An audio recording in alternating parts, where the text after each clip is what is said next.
Hey folks, Steve here with a new video for Spinning the Wheel of Destiny. So this is something that I've done in the past for picking the game. I think the last time we spun the Wheel of Destiny we got Fall of the Third Reich, so we're going to be doing that again today to determine the next game to play.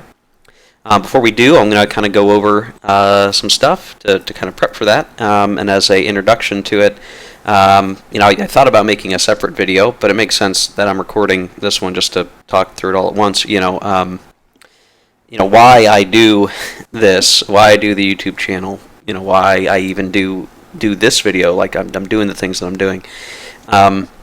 This was true before COVID-19 and the whole virus situation, but is even more so now because of that. Playing games, solitaire or solo, or testing things out in a vacuum. If it's just me in the game room, and I'm not playing with friends because it's hard to get together with friends now that I've got a lot of life stuff going on. It's hard to get gaming in. Period. Even lucky to get solo time. But it's like I could just be sitting in my game room all alone, pushing counters around and hemming and hawing about it. And that's fun. That's fun, right? But having this YouTube channel has been so great because it makes it more than just playing a game by myself in the game room, when I get a spare, hour of time or whatever. It allows me to kind of have a community, even if it's not a huge one, right? Having, like 1,100 subscribers is a crazy number to me, and knowing that the subset of that, of folks who comment, I just really appreciate those comments and the interaction with folks, and, having an audience means that, when I record a video, I have to hold myself accountable that I'm playing the rules right, and that I'm really thinking about the game, not just, kind of messing around with it for a little bit and leaving it in the dust, but that I'm actually spending some dedicated time deriving something of consequence out of the game analysis or the playing. And so it's just more than solitaire. It's via this YouTube channel and the community, however small that helps support it and is engaged with it. Is just really great. I mean, it makes it worth doing more than just, playing the games that I own in whatever solitary confinement I have to play these games. And so I want to thank everybody who's commented, who's been engaged, who watches the videos, who plan to continue watching these videos. I just really appreciate it. You help me not feel like I'm just wasting my time. And that it's more, like I said, more than just playing games solitaire. I'm getting to play with an audience and engage with folks during these tough times, and that's just really awesome. And this, what I'm showing on screen, is kind of the first swing at doing a little bit more community involvement. And so as we finished up Fall of the Third Reich, the playthrough, I'm now planning on doing a review for that, much like I did for the last set of videos. Right, as I was preparing to do the review of 1918, 1919, I did the Spin the Wheel of Destiny thing. But this time, I definitely wanted to make sure that there was some more input from the folks who watch these videos, and to say, okay, well. What are we going to do next? Give me a direction. I could just decide myself, but I like the idea of having it be more of an engagement thing, more interactive, with folks who are willing to watch the videos and stick with them and stay involved, which is cool. So I had posted 5 days ago, as you can see on screen here, 5 days, this poll in the community tab of my channel. So if you go look at my channel, go to community, there's it's like a social media feed, for better or for worse, and I can post polls, and I did. Now, YouTube only gave me, it seemed like I was doing this through the mobile app. They gave me 5 options. So I figured, okay, well, World War I, I still like, I'm a big World War I guy. I like World War One as a topic of history, and war games on World War One, so that's in there. World War Two. I decided to put Cold War era in there as sort of a catch-all, just because I have a number of games, and I'll talk about what that really meant in a second. Then Ancients and Medieval, which feels like a tough categorization because you're really talking about like thousands of years of history. What does that even mean? And then I felt bad for this one, Gunpowder through the late 1800s. Those are really broad categories with a lot of different kinds of games and sub-eras within that. But knowing I only had a few options, I tried to make them meaningful. And I posted that, and now as of the time I'm making this video, there were 38 votes. Now 38 out of 1,100 isn't a huge percentage, right? But the fact that this whole interface is hidden away, and I know that 1,100 people are not constantly looking at this. They're much like, they hit subscribe and they move on. That's okay. But for you folks that took an active took some active participation here and voted, I really appreciate that. I think that's really cool. And as we were getting the initial votes in, I was kind of surprised. I was kind of in the mood for Ancients and Medieval because I haven't played one in a while. And for a while, when the votes were starting to come in, Gunpowder through the late 1800s was winning, and I was thinking, okay, that's interesting. I've got some games I would like to play. In any of these categories, I had some games kind of planned out that I would have wanted to try out. But Cold War started to creep up, and then it took the lead. World War II caught up a little bit after some folks, I think, found the poll. But as of today, this is at 32%. And I guess I didn't have a hard cutoff for this poll. I guess this video is the hard cutoff, guys. But it was kind of like, I guess I'll just, whenever I can get to making this video will be the cutoff. In the future, maybe I'll put, like, okay, as of this date, I'm going to count votes up through this date or whatever, and take a screenshot, and that'll be the end result. But as it happens, Cold War era has won the vote, with more votes than any other category, and so does the winner. Somebody had put in the questions a concern of, does Cold War era mean like NATO versus Warsaw Pact hypotheticals? I didn't mean it that way. And I could put hypothetical games as a whole other category here, right? And you could put stuff like Next War and other game series, and I just had constrained choices. I meant Cold War as in anything post-World War II up to the end of the Cold War that are in those like 50 years of conflicts that fit in there, right? Stuff that actually went on and happened, which really, as you'll see, boils down to like Korean War, Vietnam War, maybe you can toss a few other subjects in there. But that won. So however folks interpreted that was the winner. So there's a little bit of flexibility here, and I'm going to talk to that when we see the choices for the wheel, but there you go. I do like this. I think I'll do this in the future, so like whatever game we determine today, as I play through that and finish what I'm doing with that, and I start thinking about the review and I want to play the next game, I'll probably do something similar like this. I might use different criteria, like, games, card-driven games, or Hex Encounter, or something. I'll think of something. I do like the eras, time period choices, because that kind of helps, orient my thought process around what I should play, and what I have even, like what fits in there, and what do I actually want to play out of those categories. Again, like Ancients, Medieval, I had a couple of games lined up that I would have thought would have been very fun to do, and that didn't pan out. Same thing, Gunpowder through late 1800s, I got a couple of games really would have thought to be interesting, but that's for the future, obviously, and pending votes in the future. What I hope doesn't happen is it's like the same people vote World War II all the time, and it's just World War II, World War II, World War II. I've got to break it up a little bit, so I may leave some of these out of the running next time, just so we have some variety. But okay, we're 10 minutes into this video, and I need to get to the real stuff. Okay, here's the Spin the Wheel of Destiny, the wheeldecide.com. That's what I used last time. I like the interface of this. It's really straightforward for picking the games. And I have the list here. It's much easier to read it here than to read around the circle. You'll notice I've got some doubling, and I'll explain that. So, what are the games that are on the potential list today? Well, again, keeping it within the Cold War, I have Hearts and Minds. It's a Hearts and Minds Vietnam, which is a CDG this was the third edition, which is published by Compass Games. This game has existed in other iterations from other publishers. I got this game a while back. I did an unboxing video for it when my power was out, like last year or something like that. And I've wanted to play it. I've not yet gotten it to the table in an opposed capacity. I did get the errata updates, and I factored that into my game, and so it's kind of ready to go.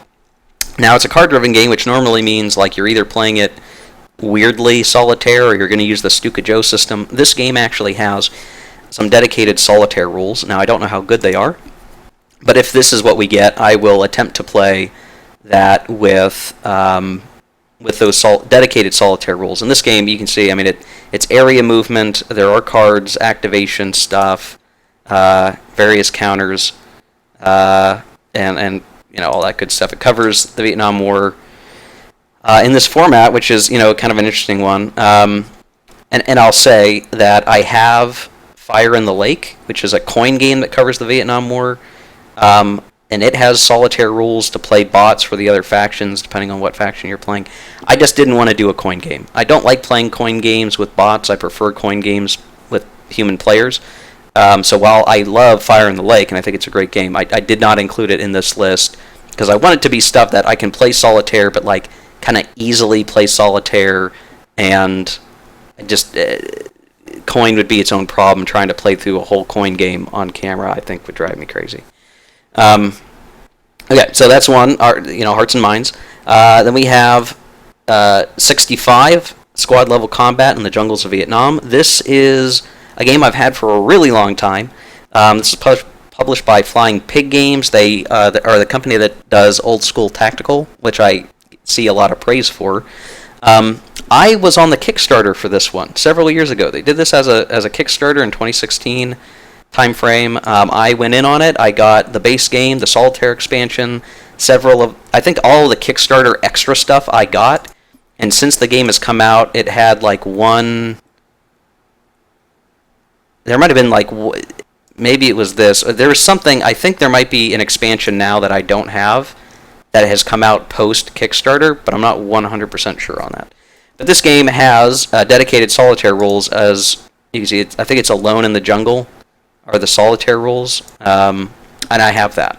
I'm pretty sure I have that. I might have to double-check my box, but I'm pretty sure I have that. So this is a tactical game. You can see just an example, like the map has some buildings. You can see there's armor, there are infantry, and it's very much centered around the tactical level stuff, fighting man to man and in squads and all that kind of stuff. I don't know. Oh, look, our good buddies at Players Aid have done some stuff for this. I haven't seen their videos. I say our good buddies. They don't know who I am, but I like watching them. You should watch the Players Aid if you don't watch them already. They do a good job, those guys.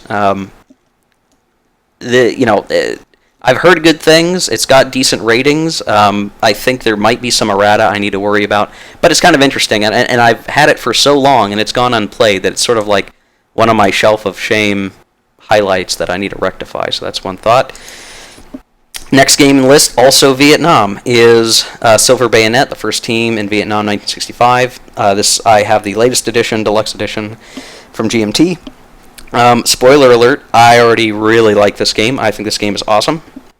I've played it opposed in some convention settings. If this is what it lands on, I'm going to have some problems because it doesn't have dedicated solitaire rules. So if I play like the big campaign, I will need to use some sort of like homebrew solitaire thing to make it work. And I might even look around and see if anyone's published anything on solitaire rules. Oh, where do I find solitaire rules? Well, all right, let's see if there's anything. Okay, so there's something there. I can look at that. But this is such a great game that, I mean, there's already so many good... There's videos out there for this already. Like, I don't know if I would add a lot to the conversation. It's a good game, right? I probably, like, I don't know. Would I even do a review for this game? It's just really good. So it'd be fun just to play it on camera and kind of show people how it works. But I really like it. It's a very cool game. very very well designed. I didn't play the original version. I have no idea. I don't like the look of the older version. I think when they made this version, they knocked it out of the park. The production value is very high. The game is just really really cool, very fun. Then I also have Korea Fire and Ice, which is part of the OSS system from Adam Starkweather. This game, when it came out, I think had some rules issues that have been rectified over time with errata. I have, based on my reading of the rules, I think it's very interesting that there's some unique mechanics in the game. So this covers the Korean War from way back, not next war Korea or anything like that. No hypothetical. This covers the historical Korean War, and it, like I said, it definitely has its own mechanics. There's not a huge amount of counters. The rules, I think, are relatively straightforward, but there's a bunch of interesting bits like the air factors. The air war happens a certain way, and you manage your air force doing different types of missions that help you on the ground. But you don't really deal with combat factors. What you have are units that are represented by singular counters. They do not have combat factors, but what you are doing is you're trying to get force ratios, and then you're determining like what sorts of attacks are you going to execute and what support are you able to provide to those types of attacks in the terrain that they're in. So there's all these kind of little subsystems that make it all kind of work together. This was the first game in the series, and I think probably the one that is, based on my reading and not playing, I think definitely the more solid of the set so far that I've seen. Like after they did a lot of the fixing and errata publishing, I think it kind of got to a stable point. So this is definitely an option. I am interested in trying it out and seeing where it goes. I have it on the same line as, Vietnam Rumor of War, which is the second game in the series. This one has gotten much lower reviews. I definitely have some cautiousness around this game. I do have a copy. I got it. It's the Vietnam War in this system, and what it tries to do is expand the basic system that Korea had out to a bigger. It expands the concepts to a wider range of combat types and missions and different types of things, and I'm not sure how well it will really do that. I'm very skeptical, and there are some things related to how the game portrays certain bits that might be considered designed for effect, but they really bother me. So if it ends up, I'm probably more likely to play Korea Fire and Ice if it comes up on the wheel here than Vietnam Rumor of War. But if I play one, I might have an interest in playing the other right afterwards, just to kind of see how the system grows out of Korea Fire and Ice. Or I'm going to keep saying Ice and Fire because I'm thinking of Game of Thrones, but Korea Fire and Ice.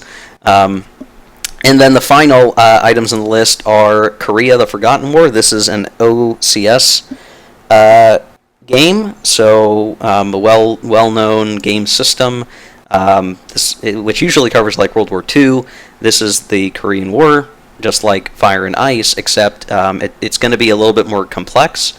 It's probably going to take longer to play. The rules are much more nuanced. I would argue it probably is a more complex game. Not to say that OCS is like this super terribly complex game system. I don't think it's that.